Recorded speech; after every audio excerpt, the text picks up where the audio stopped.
Ava Gardner can no longer hide her secret. It's out in the open.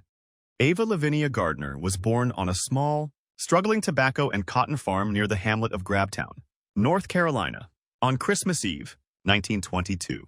It was a world removed from the glamour she would later inhabit. Her family was poor, very poor. Her parents, Jonas and Mary Elizabeth Gardner, were hard-working tenant farmers who often struggled to make ends meet, especially after her father developed lung disease from working in the tobacco fields. They lived in a modest house with no electricity or running water, a stark contrast to the palatial homes of her future Hollywood peers. Ava was the youngest of 7 children, growing up in a large, close-knit family that knew the meaning of hardship and simple pleasures. She was a tomboy, running barefoot through the fields, described by those who knew her then as shy, fiercely independent, and possessing a natural, stunning beauty she seemed completely unaware of. She wasn't dreaming of movie stardom. She was dreaming of escaping the farm, maybe becoming a secretary. This was the authentic Ava, a country girl with a proud spirit, unpolished and real. This stark contrast between her humble, grounded roots and the artificial, often brutal, world of Hollywood fame is crucial to understanding the woman and the secrets she would become. It was a journey from dirt roads to red carpets, from simplicity to agonizing complexity. Ava Gardner's entry into the movie business wasn't sought after. It found her. The tale is now part of Hollywood lore. After finishing school, she visited her older sister Beatrice, or Bappy, and her husband Larry Tarr in New York City. Larry, a professional photographer, was struck by Ava's natural beauty and took some portraits of her. He displayed one of these photographs in the window of his studio on Fifth Avenue. And there it was, a spark waiting to ignite. A talent scout from Metro-Goldwyn-Mayer, one of Hollywood's most powerful studios, spotted the photo. He saw something electric, something raw and captivating. He arranged a screen test. Ava, nervous, untrained, and speaking with a thick Southern accent that studio executives found almost unintelligible, was, by all accounts, awkward. But the camera loved her face. The studio head, Louis B. Mayer himself, is said to have greenlit her contract with the now famous phrase, "She can't sing, she can't act, she can't talk. She's absolutely wonderful." So, in 1941, a shy, 19-year-old Ava Gardner was whisked away from North Carolina to the Dream Factory in Culver City, California. It was a jarring transition. MGM had a plan. They would build her into a star. This meant years in their rigorous studio system.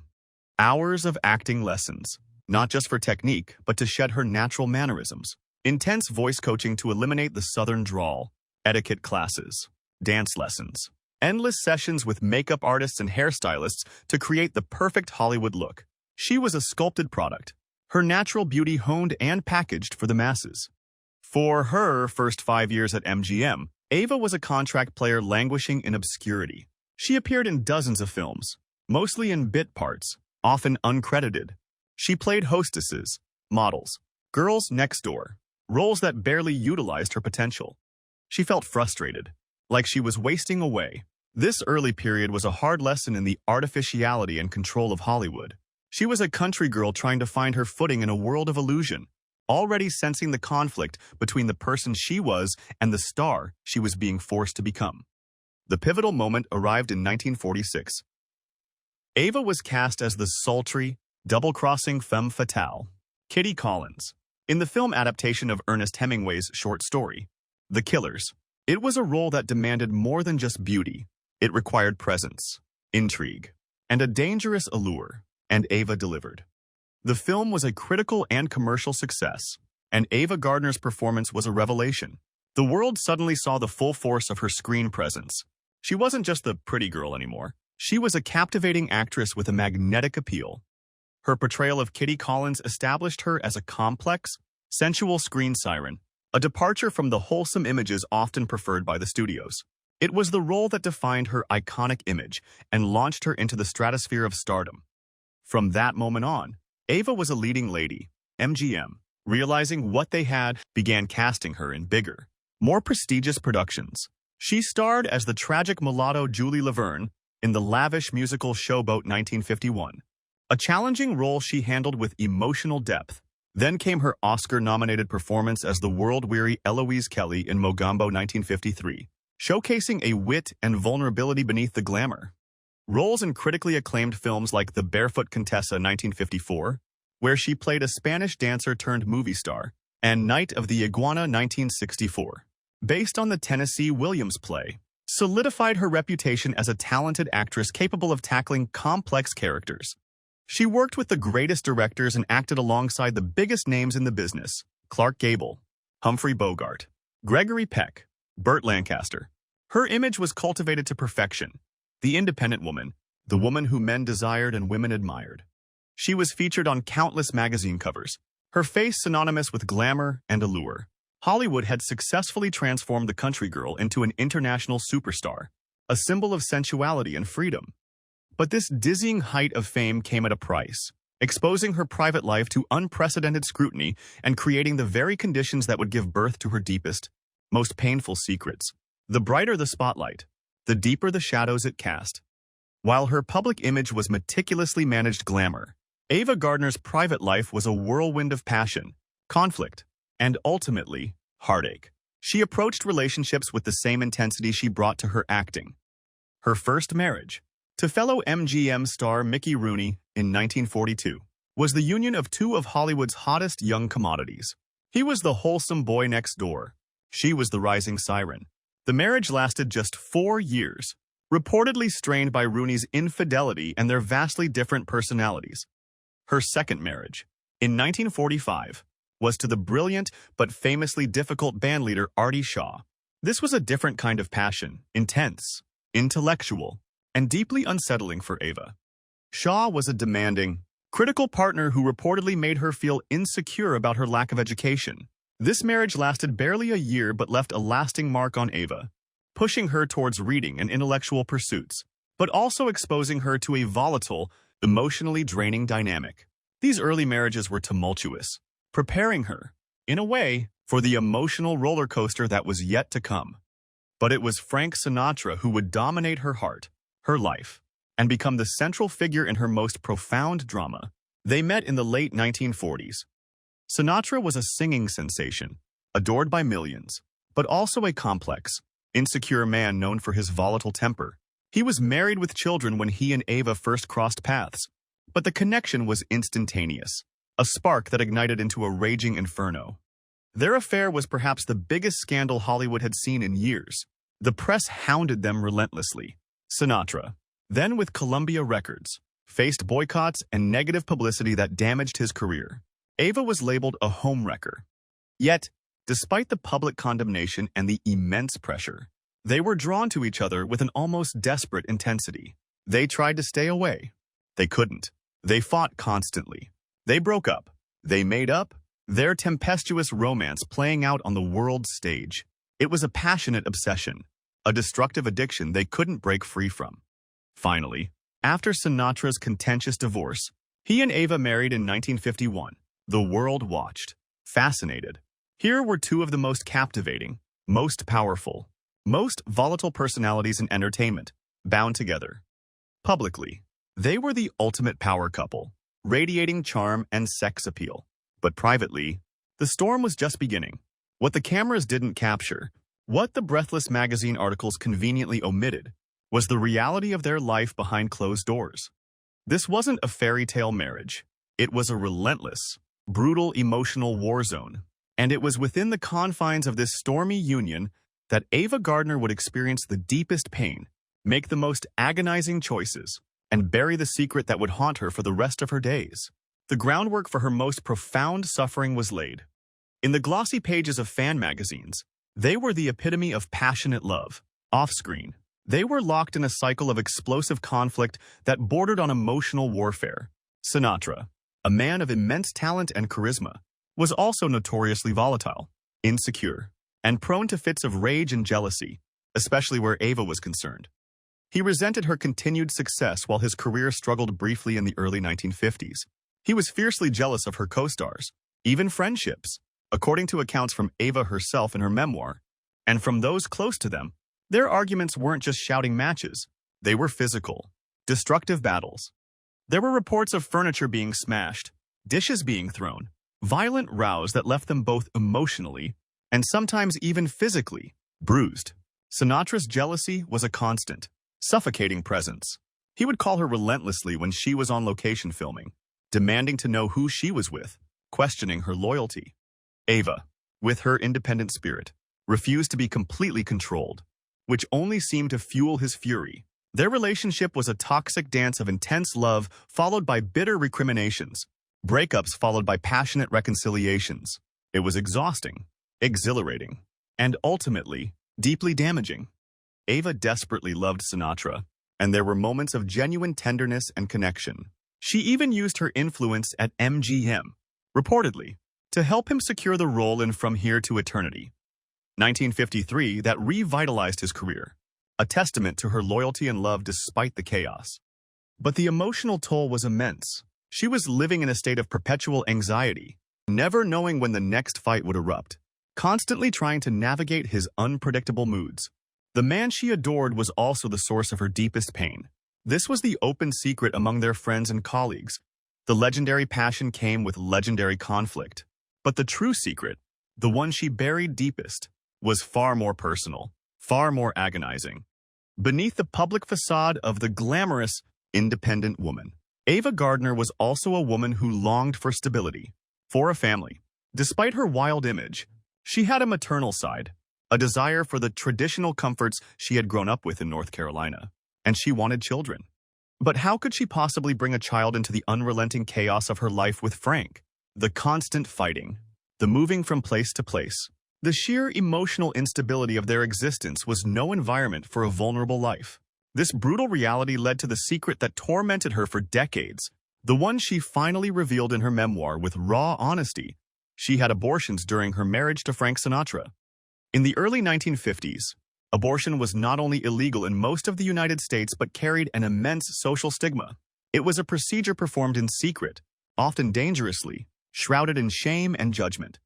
For a woman as famous as Ava Gardner, the risk of exposure would have been catastrophic, destroying her carefully crafted image and her career. So, the decision, and the act, had to be buried in the deepest secrecy. According to her memoir, she terminated 2 pregnancies during her time with Sinatra. She loved Frank, but she knew, with chilling clarity, that their love was a destructive force, not a nurturing one. Imagine the internal struggle, the desire for a child, the societal pressure, the emotional burden of her chaotic marriage, culminating in a decision she felt was the only one possible given the circumstances. It was a choice born of desperation, of a painful assessment of the reality of her life with Sinatra. It was not a decision made lightly, or without profound consequence. Carrying the weight of this secret, of these lost potential lives, was a heavy, invisible burden. It was a source of deep sadness, regret, and perhaps even guilt, that no amount of glamour or fame could erase. While the world saw the vibrant star, the animal living life to the fullest, Ava herself was often grappling with the quiet, agonizing pain of those moments, those choices made in the shadows. This was the secret wound, the trauma that fueled her later cynicism, her reliance on alcohol as a way to numb the pain, her difficulty in forming lasting, stable relationships after Sinatra. She often felt isolated, even when surrounded by people, haunted by the memories she couldn't share. The tumultuous marriage to Sinatra, with its relentless fighting and emotional exhaustion, coupled with the secret pain of the abortions, created a deep well of suffering within her. She put on a brave face, she partied, she lived loudly, but the internal cost was immense. Biographers and friends later reported seeing a different side of Ava, one prone to melancholy, quick to anger when the subject of her past came up, visibly carrying the scars of her time with Sinatra. She tried to move on, divorcing Sinatra in 1957, escaping the daily torment. She moved to Spain, seeking refuge and a different pace of life. But the emotional baggage, the secrets, followed her. You can change your location, but you can't escape your own mind, your own history. For decades, she remained guarded about this period, especially the deepest parts of her pain. The public narrative focused on the passionate romance, the volatile breakup, the ongoing complex relationship she maintained with Sinatra until his death. But the true depth of her suffering, the specific, heartbreaking choices she made in secret, remained largely hidden. The world knew about the fights, the jealousy, the glamour, and the drama. But they didn't know the secret cost, the personal sacrifices, the profound sadness she carried. Not fully. Not until she decided it was time for the truth to be heard. The secret was dormant, buried under years of life and distance, but it wasn't gone. It was waiting for its moment to surface. After leaving Spain, Ava settled in London in the 1970s. She lived a quieter life, though she still enjoyed socializing and maintained friendships with a loyal inner circle. Her acting roles became less frequent, less demanding. She was still Ava Gardner, the legend. But the intense pressure of Hollywood's spotlight had faded. However, the toll of her life, particularly the years of stress and the coping mechanisms she had developed, began to show. A lifelong heavy smoker and drinker, Ava's health deteriorated significantly in her final years. She suffered from emphysema and other respiratory issues. Then, in 1986, came a major blow, a severe stroke that left her partially paralyzed and impaired her speech, and it was a cruel twist of fate for a woman whose image and voice had been her livelihood. She required constant care, and her financial situation, despite her fame, became precarious, partly due to the medical expenses. It was during this difficult period, facing her own mortality and in need of funds, that a proposition was made that would finally bring her deepest secrets into the light. A British writer, Peter Evans, approached her about collaborating on her autobiography. Ava, initially reluctant, perhaps sensing a final opportunity to tell her story, her way, agreed. The process was challenging. Ava could be difficult, opinionated, and still protective of certain aspects of her past. But as they talked, hour after hour, day after day, the dam began to break. With remarkable candor, and perhaps driven by a need for catharsis before the end, Ava began to reveal the hidden truths. She talked about the pressures of MGM, the loneliness, the early failed marriages. She spoke at length, and with raw emotion, about the tumultuous, soul-destroying love affair and marriage to Frank Sinatra, the fighting, the jealousy, the constant chaos. She didn't hold back, recounting the highs and devastating lows with brutal honesty.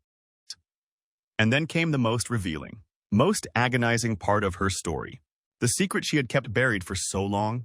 She spoke about the overwhelming desire for a family, and the impossibility of achieving that with Frank. And she revealed, in stark, unambiguous terms, her decision to have abortions during that period, detailing the pain and the lasting regret. This was the truth that had haunted her. The secret that she had carried in silence for decades, a private sorrow known only to a very few, was now being dictated for the world to read. The completion of Ava, My Story, marked the moment the secret was truly out in the open. It was published shortly before her death. The book was not just another celebrity memoir, it was a confession, a catharsis, a final, courageous act of a woman laying bare her deepest wounds. It confirmed the rumors, clarified the gossip, and showed the world the depth of pain that lay beneath the legendary beauty and defiance. Ava Gardner did not survive long after sharing her story. She passed away peacefully at her London home on January 25, 1990, at the age of 67, succumbing to pneumonia. The passing of Ava Gardner marked the end of an era. She left behind an indelible mark on cinema, a legacy built on undeniable beauty, raw talent, and a screen presence that captivated generations. Her films continue to be celebrated. Her image remains iconic. But her true legacy is perhaps best understood through the lens of the secrets she finally revealed. Ava, My Story, isn't just the tale of a Hollywood star. It's the brave, raw account of a woman's survival. It exposed the intense pressures, the emotional compromises, and the devastating personal cost of living life in the glaring, unforgiving spotlight of Hollywood. It showed that behind the carefully constructed image, there was a vulnerable, complex woman grappling with profound pain and making agonizing choices in secret. Her story, with all its glamour, drama, and hidden sorrow, serves as a powerful reminder that even the brightest stars cast the longest shadows. By finally sharing her secret, the brutal reality of her most famous marriage, and the painful sacrifices it entailed, Ava Gardner didn't diminish her legend. She deepened it, revealing the extraordinary resilience of the woman behind the myth. She was the most beautiful animal in the world. Yes, but she was also a human being, flawed, hurt, and in the end, courageous enough to let her most painful truth finally be seen. Her secret was out, and in sharing it, Ava Gardner found a final, powerful form of freedom.